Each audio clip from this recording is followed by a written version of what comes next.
maximum height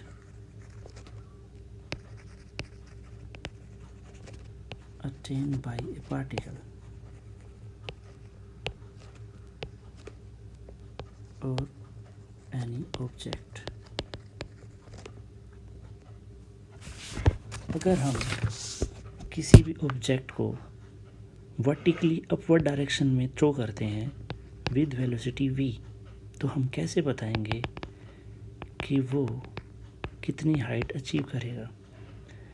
इसको calculate करने के दो मेथड हैं।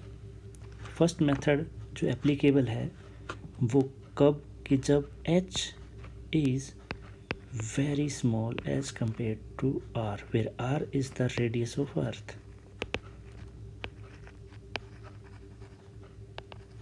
रेडियस ऑफ अर्थ क्या होती है? 6400 किलोमीटर।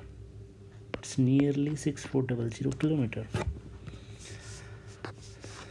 हमें पता है कि जब भी किसी ऑब्जेक्ट को हम थ्रो करते हैं विद वेलोसिटी v, तो उसके पास एक काइनेटिक एनर्जी होती है और यही काइनेटिक एनर्जी डिसाइड करेगी कि वो कितनी हाइट तक जाएगा। और हमें पता है कि एक पर्टिकुलर हाइट पर किसी ऑब्जेक्ट की एनर्जी को क्या बोलते हैं? Potential energy. पोटेंशियल एनर्जी क्या होती है? Energy of an object by virtue of its position is called potential energy। That means अगर हम किसी ऑब्जेक्ट को v वेलोसिटी के साथ थ्रो करते हैं वर्टिकली अपवर्ड, तो उसकी जो काइनेटिक एनर्जी है वो नियरली किसके इक्वल हो जाएगी? इसकी पोटेंशियल एनर्जी के एक पर्टिकुलर हाइट पर, because kinetic energy will goes on decreasing and it will convert into the potential energy. From here we can easily calculate height of the object will be equals to v square by 2z।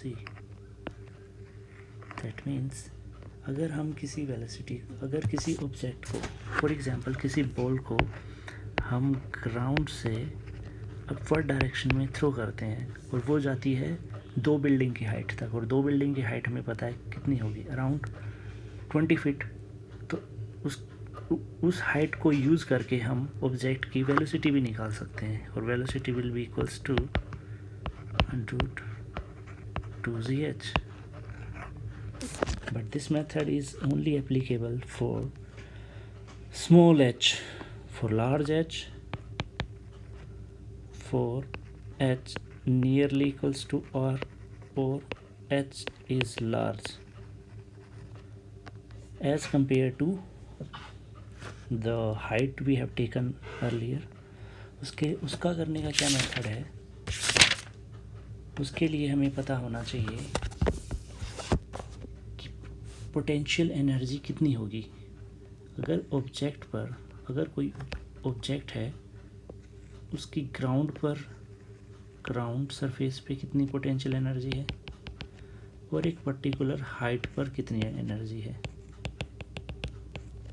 इन दोनों potential energy का जो difference है वो कहाँ से आएगा? जो हम इसे काइनेटिक एनर्जी देंगे। That means decrease in kinetic energy that will be equals to increase in gravitational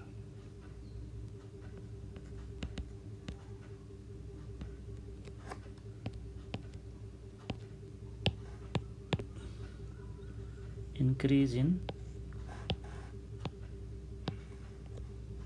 that will be equals to increase in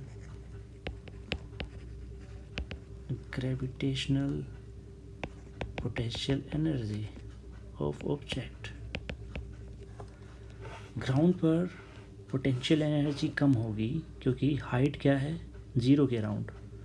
पर जैसे जैसे ऊपर जाएगी तो उसकी पोटेंशियल एनर्जी इंक्रीज होना स्टार्ट हो जाएगी, और एक पर्टिकुलर हाइट के बाद उन दोनों का जो डिफरेंस होगा वो किसके इक्वल होगा? Decrease in the kinetic energy. That means half mv square will be equals to del u, where del u is the change in gravitational potential energy, and we know that कि change in और difference in potential energy क्या होता है, mgh upon 1 plus h by r. From here we can calculate height is equals to v square upon 2z minus v square by r. This is applicable when if you throw an object by using any external agency or force like a gun or any other object which has the capacity to throw an object to a large distance. So we can easily calculate the height of the object, and when from here again, if h is very small as compared to r, then this simple height will be equals to v square by 2z. And this also happen when v is small, means if height is small, then again h equals to v square by 2z, and when v is small, again h will be equals to v square by 2z. Now how you will calculate the potential energy of an object, or difference in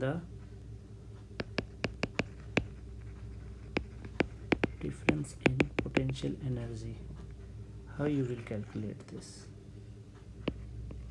I'll tell you.